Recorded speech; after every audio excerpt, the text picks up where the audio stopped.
합천 2박 3일 여정 제1일차 팔만대장경의 숨결과 가야산의 야생화. 촬영 일시 2026년 5월 13일. 촬영 장소 가야산 해인사 가야산 야생화 식물원. 글 사진 물빛 훈장. 1. 가야산에 자리 잡은 해인사. 동대구역에서 KTX를 내려 복잡한 도심을 벗어났다.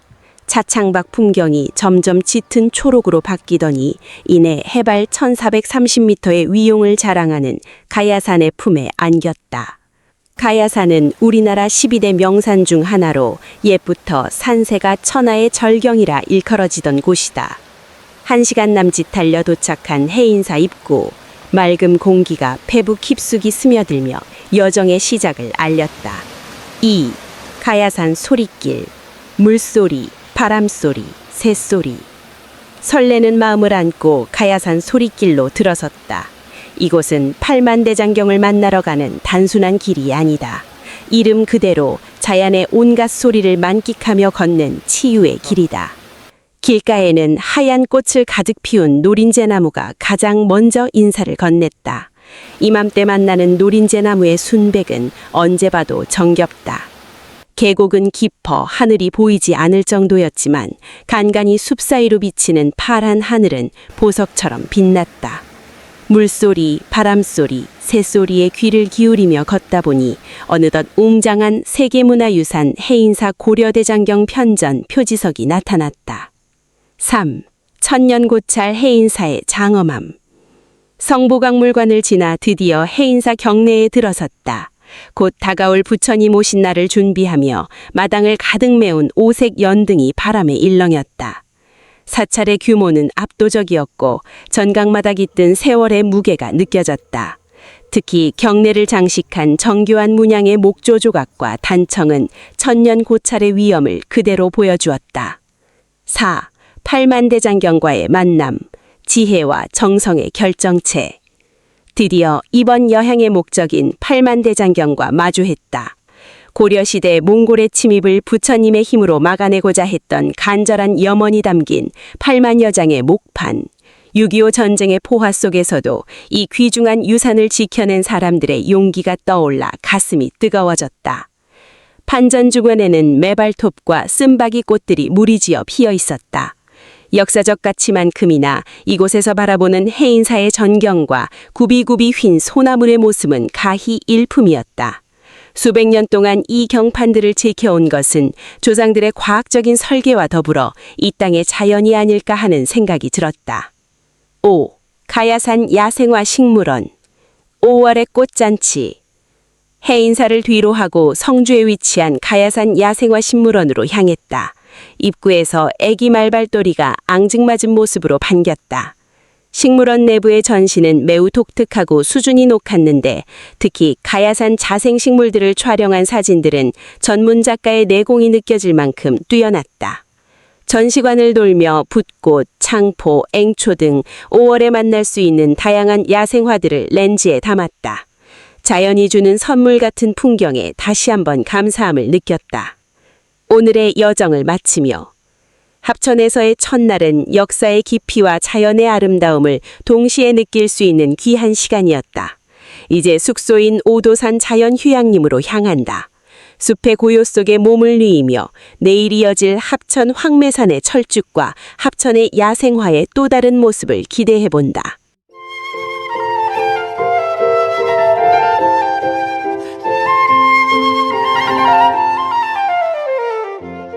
합천 구석구석 2박 3일 여행 제2일차 여정. 날짜 2026년 5월 14일. 여정 황매산 철쭉 군락지, 황매산 수목원, 핫들생태공원 작약, 정양늪 생태공원, 오도산 자연휴양림. 1. 황매산. 하늘 아래 펼쳐진 진분홍 바다. 합천 여행의 둘째 날 아침이 밝았습니다.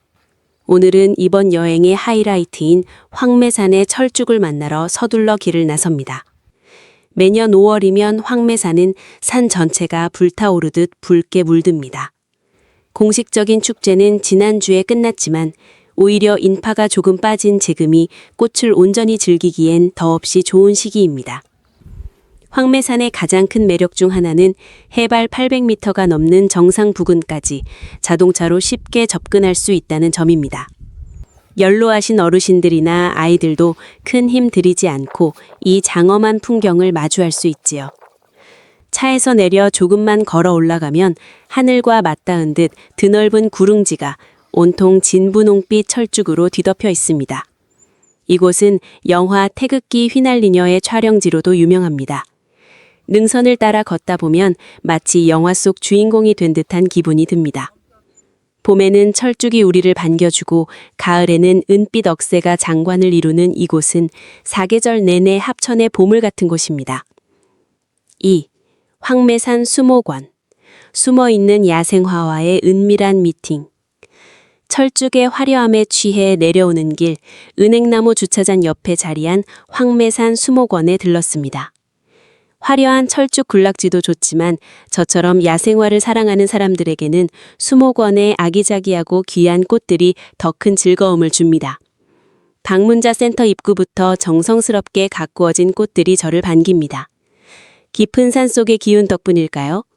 도심에서는 벌써 지고 없었을 박태기 꽃이 줄기에 다닥다닥 붙어 보랏빛 자태를 뽐내고 있습니다.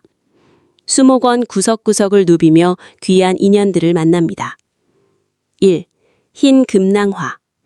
분홍색 금낭화보다 더 고결하고 청초한 매력을 지닌 흰 금낭화가 조용히 고개를 숙이고 있습니다. 2. 삼지구엽초. 약용으로도 유명하지만 그 독특한 잎과 꽃의 생김새는 볼 때마다 신비롭습니다. 3. 매발톱.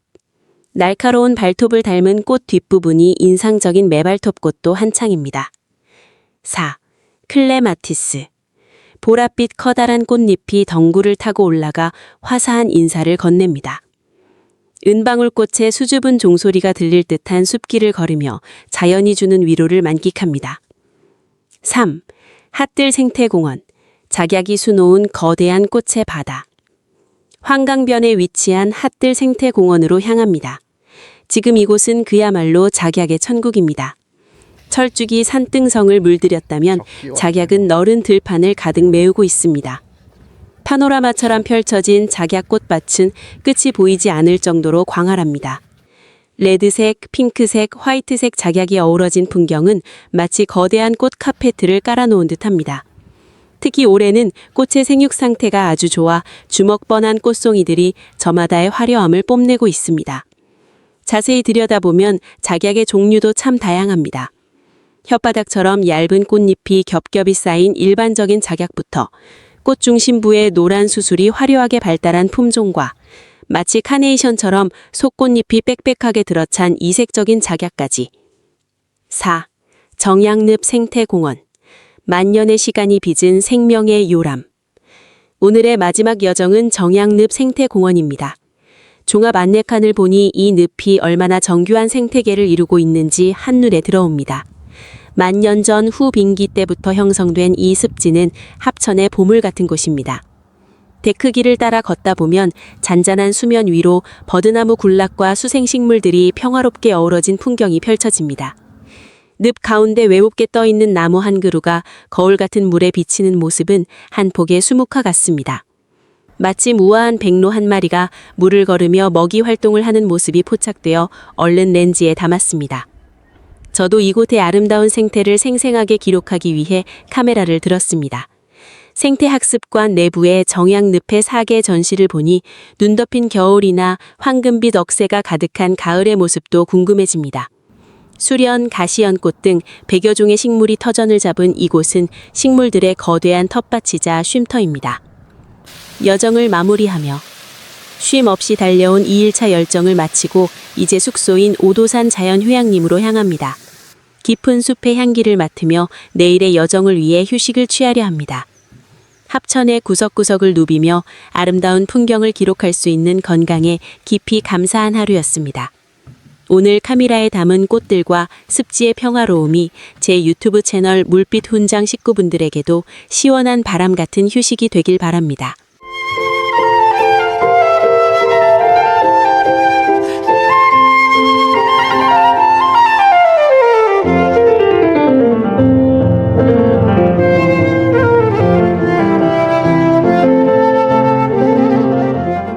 합천 여행 3일차. 과거로의 시간 여행. 합천 영상 테마파크에서의 마지막 여정. 촬영 일시 2026년 5월 15일. 촬영 장소 합천 영상 테마파크 및 일대. 글 사진 물빛 훈장. 1. 여정의 시작. 구비구비 산길을 넘어 과거로. 오도산 자연휴양림의 짐은 싱그러웠습니다. 짐을 챙겨 산을 내려오는 길. 구불구불한 S자 도로가 마치 우리의 인생길처럼 펼쳐집니다. 산을 넘고 돌아 40여 분을 달렸을까요? 드디어 오늘의 목적지이자 이번 여행의 마지막 코스인 합천 영상 테마파크에 도착했습니다.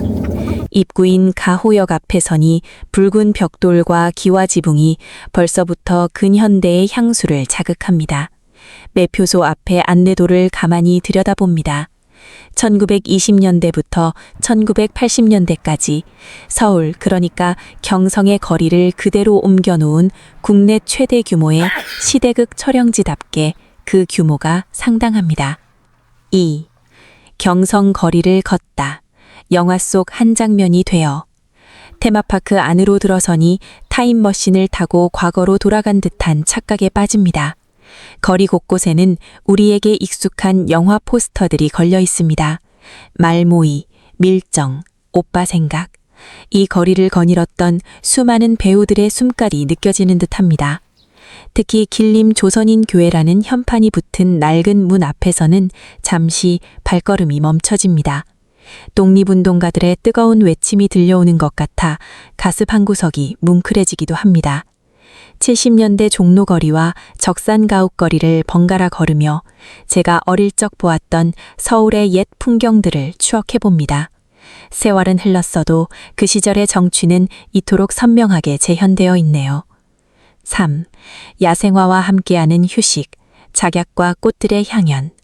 테마파크 한쪽에는 하얀 데이지 꽃들이 군락을 이루어 바람에 흔들리고 있었고 화려한 비농빛을 뽐내는 작약들이 발길을 붙잡습니다. 카메라를 챙겨 들고 꽃밭 사이로 들어가 봅니다. 활짝 핀 기농꽃들을 담으며 자연이 주는 선물에 다시 한번 감사함을 느낍니다. 인위적으로 만들어진 세트장 안에서도 생명은 이렇게 자기만의 시간을 지키며 피어나고 있었습니다. 4. 일본식 저택 풍경과 신비로운 연못. 이번 여정에서 가장 마음을 빼앗긴 곳은 바로 일본식 저택 풍경이었습니다. 일본 전통 상가주택인 마치야 양식을 그대로 살린 2층 가옥입니다. 1층은 상점이나 생활공간, 2층은 주거공간으로 쓰이던 근대 일본식 가옥의 전형을 보여주더군요. 보존 상태가 워낙 좋아 영화 암살이나 아가씨, 드라마 미스터 션샤인의 배경이 되었던 곳이기도 합니다. 하지만 제 마음을 진정으로 위로해 준 것은 저택 뒤편의 아름다운 정원이었습니다. 정원에는 두 곳의 연못이 있는데 그곳은 그야말로 살아있는 생태계의 현장이었습니다. 물빛에 반하다. 수련이 만개한 연못 위로 수양버치 나무가 늘어지고 산딸나무는 하얀 꽃을 피워 올렸습니다. 연못가에 앉아 그저 멍하니 물을 바라보는 것만으로도 세상의 시름이 잊혀지는 듯 했습니다. 작은 생명들의 놀이터. 가만히 들여다보니 송사리들이 떼를 지어 놀고 손바닥만한 붕어들이 연잎 사이로 숨바꼭질을 합니다. 바위 위에는 크고 작은 우렁이들이 다닥다닥 붙어 있고 참개구리 한 마리는 바위 위에서 여유롭게 일광욕을 즐깁니다. 밀화부리와의 조우. 잠자리와 나비가 춤을 추는 그 평화로운 풍경 속에 갑자기 밀화부리 한 마리가 날아왔습니다. 연못에서 목욕하려는 녀석을 촬영하고 싶어 숨을 죽이고 한참을 기다렸습니다. 카메라 셔터 소리에 놀라 날아갈까봐 조심조심 결국 녀석의 귀한 목욕 장면을 영상으로 남기는 데 성공했습니다. 이 연못에서의 물멍과 촬영의 순간이 이번 여행 중 가장 행복한 기억으로 남을 것 같습니다. 5. 여정의 마무리. 할머니의 손맛과 작별. 어느덧 점심시간, 테마파크 내에 있는 이화정으로 향했습니다. 할머니의 손맛이 느껴지는 비빔밥 한 그릇으로 든든하게 배를 채웠습니다. 정성이 담긴 나물과 고추장의 조화가 일품이었습니다. 이제는 아쉬운 마음을 뒤로하고 동대구역으로 향해야 할 시간입니다. 합천의 산과 물, 그리고 과거의 기억들을 가득 담은 카메라를 챙기니 마음만은 풍성합니다. 구석구석 다녀본 합천 2박 3일. 오도산 계곡의 물소리부터 영상 테마파크의 고즈넉한 연못까지 이번 여행은 제 인생의 또 다른 아름다운 페이지로 기록될 것입니다. 다음에는 곡성으로 여행을 떠납니다. 섬진강의 아름다움과 장미와의 만남. 합천에서의 3일을 기억하며 저는 또 다른 길을 꿈꿔봅니다. 물빛 훈장의 합천 여행기를 마칩니다.